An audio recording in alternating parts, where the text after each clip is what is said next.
What's going on, folks? My name is Sir Medieval, and today we'll be going into a bit of Blue Protocol. Today we're going to be reading in between the lines. Those that shall not be named are scanning platforms for content about this testing phase, and so far it's proved to be very interesting. We'll be going into what we know about the game so far and describe a little bit of how the classes work. So to start this off, I want to preface something that I'm sure many of you already know, and this is the fact that Blue Protocol is in fact not an MMO. I know it's often a heated topic, but it's something that needs to be made clear because too often arguments are started over subjects like this when it really could be solved by just calling it by a more relatable genre. Back before I'd say 2015, 2016, most of the time people would call these kinds of games dungeon crawlers. Games like Vindictus, Continent of the Ninth, Diablo, Path of Exile, etc. You could even call them online dungeon crawlers if you wanted to, and Blue Protocol would definitely fit this type of bill mainly because of how it works. Lobby-based game in which you never have the opportunity to experience the majority of the content with more than a party's worth of people at a time. Another word for this can now be accepted as online action RPG, short for role-playing game. Wanted to make this short part to begin with because as tempting as it would be to call it an MMO to get excited about that aspect, I wouldn't want to confuse people or piss others off that know full well it's not an MMO, especially when I myself know the same. I wouldn't want people to expect something like Arcade or Final Fantasy XIV, Guild Wars 2, ESO, anything like that coming into this right now. Now, I haven't had the opportunity to play the game yet, but from what I've seen footage-wise, the stuff that's leaked tells us that there's one open world zone you can explore in the game right now besides the town, and although the town is large right now in size with a lot to explore, in my opinion this immediately doesn't make it an MMORPG yet. The reason for it is that the main purpose of the zones is for you to have another way to fight monsters and possibly gather materials from them for crafting. But if the sole progression method of the game is dungeons, which it definitely seems like, then the game is already an online action RPG or dungeon crawler and not an MMO. Think of Monster Hunter World in this sense. It has towns that give you access to seeing less people, and there's a bigger hub where you can see many more, and you even have access to open world exploration zones, although that's usually limited to your party as opposed to Blue Protocol. But why Monster Hunter World is more similar in genre to Blue Protocol than an MMORPG would be the freedom.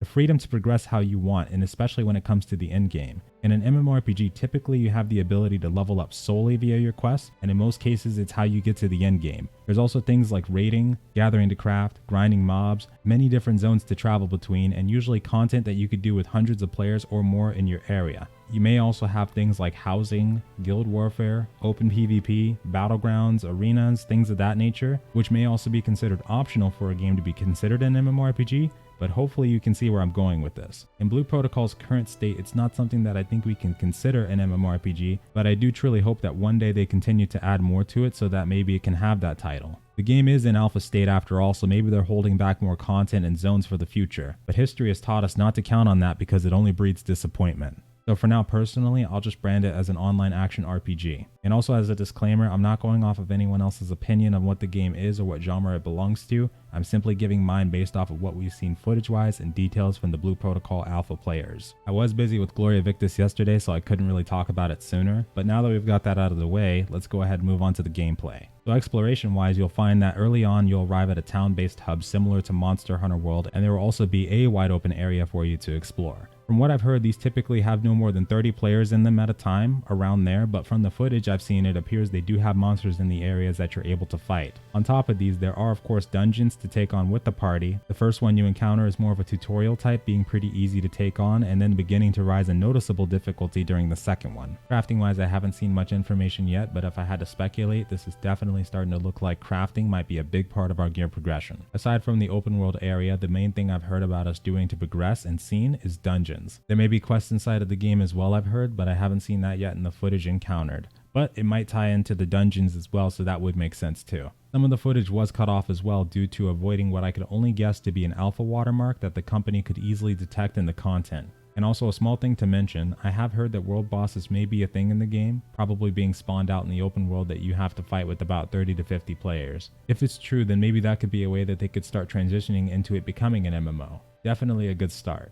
Combat wise, we also do get a look at the dungeon runs from the Aegis Fighter and Blast Archer, however we do see some footage of the Spellcaster as well. Sucks that we didn't see much of Twin Fighter because that's the class I was planning on going with. But Aegis Fighter, being the tanky bruiser of the group, seems to be a fast-paced, quick-slashing character that has the ability to project energy slices from their weapon and block enemy attacks and abilities. The combat as a whole I would compare a bit to Phantasy Star Online 2 in the sense that it feels more lightweight. Fast attacks and skill execution with little downtime between combos. Not as heavy as Monster Hunter World's combat system. The class also has mid-range dual slice blast, at least one AoE that I've seen, and a few melee combos including the ability to shield bash. And this class is definitely one you'd enjoy if you like to be the first one in the fight and beating the living daylights out of the bosses. Next up being the Blast Archer, which has action-based targeting with the circular aiming crosshair. Abilities like Arrow Rain, Rapid Fire, Charge Shot, Sidestep Shooting, and from what I've seen the ability to summon a charging creature. Still not sure what that ability does exactly, but during the dungeon we do see that we have loot-based chests waiting around for you to take. Also multiple mini-bosses including groups of mobs to take by yourself or in a party.